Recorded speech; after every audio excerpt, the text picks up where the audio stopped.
মানে আমাৰ কবিৰাজ এইটো আমাৰ গাঁৱৰে হয়। এই আগত 15-20 বছৰ আগত এনেকৈ এটা কৰিছিলে সমাজ। তাৰপাছত মানে গুচি গ'ল মানে পদ্ধতি গৈছিল তেজপুৰ ডিগেটিভ গৈছিল। পাছত মানে ঘূৰি ঘূৰি অহাৰ পাছত মানে 12 বছৰ হ'লে আকৌ তাৰে এটা কবিৰাজী কিবা কিবি সেইটো অৱস্থাত মানে সি আকৌ পালোঁ তাত বহি বহাল এনেকুৱা মানুহ আছে কি কি বেমাৰৰ চিকিৎসা কৰে ইয়াত? যিকোনো এনি পিল যিকোনো বেমাৰী হয়। বৰ্তমানলৈকে কিমানজন ৰোগী ভাল পাইছে বা এতিয়াতো মানুহে কৈ আছে 70% পাই আছে এনেকুৱা কৈ আছে। কি নাম তেখেতৰ নাম কি? সেইটো মানুহে জৰুহালি হয়। আপোনাৰ নামটো? আপুনি সভাপতি ন?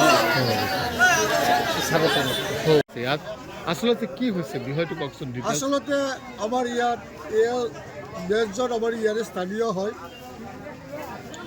ই হঠাৎ এদিন আমাক কৈ আছে যে মই অকণ বেজ কৰিব লাগে। ইয়াৰ আগতেও পূৰ্বতে কৰিছিলে এবাৰ, পিছত সি ইয়াৰ পৰা আঁতৰি গৈছিলে বেলেগ বেলেগ জেগাত। তাৰপিছত ইয়াত আকৌ আহিলে যেতিয়া তাৰ মাকৰ স্থানো ইয়াতো মাও ইয়াত থাকে। পিছত সি আহি পেলাই ক'লে যে আমি এতিয়া আকৌ বেজ কৰিব লাগে, গতিকে আপোনালোকৰ সুবিধা দিলে ইমান মানুহ হ'ব আমি ক'ব পৰা নাথাকিব। বোলো হয় নেকি?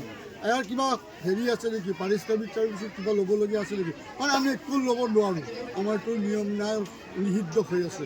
বিনা পইচাত আমি এই কামটো কৰি যাম।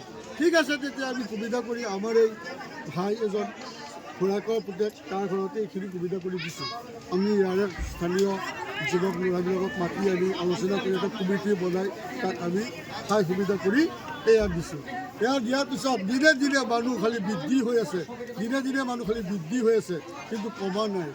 গতিকে তাৰ বিষয়েও চিন্তা চৰ্চা কৰি আমি এই কমিটিৰ তৰফৰ পৰা মানুহৰ পৰা পইচা পাতি লৈ কিবা সৎ সুবিধা, পেচাব পায়খানা মাইকী মানুহৰ বহাৰ কিবা সুবিধা এয়া কৰি দিছোঁ। ৰাতি 2টা বজাতে মাইকী মানুহ আহে গাড়ী ভৰ্তি কৰি, তাতো আমি সুবিধা কৰি দি আছোঁ।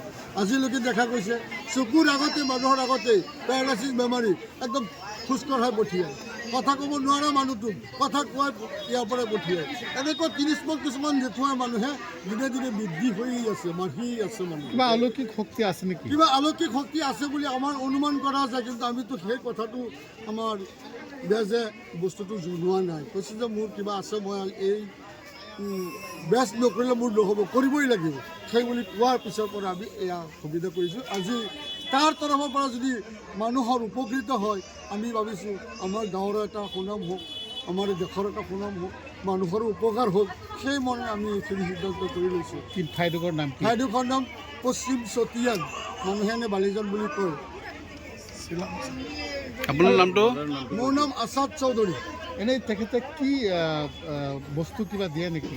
এনেই সি ঝাৰি দিয়ে, ইয়াক গামোচা দি কোবাই দি আছে, কেতিয়াবা হাতেৰেও চৰ মাৰি আছে, আৰু তাৰপিছত সি তেল আৰু পানীৰ পৰা দিয়ে, ইয়াৰ বাহিৰে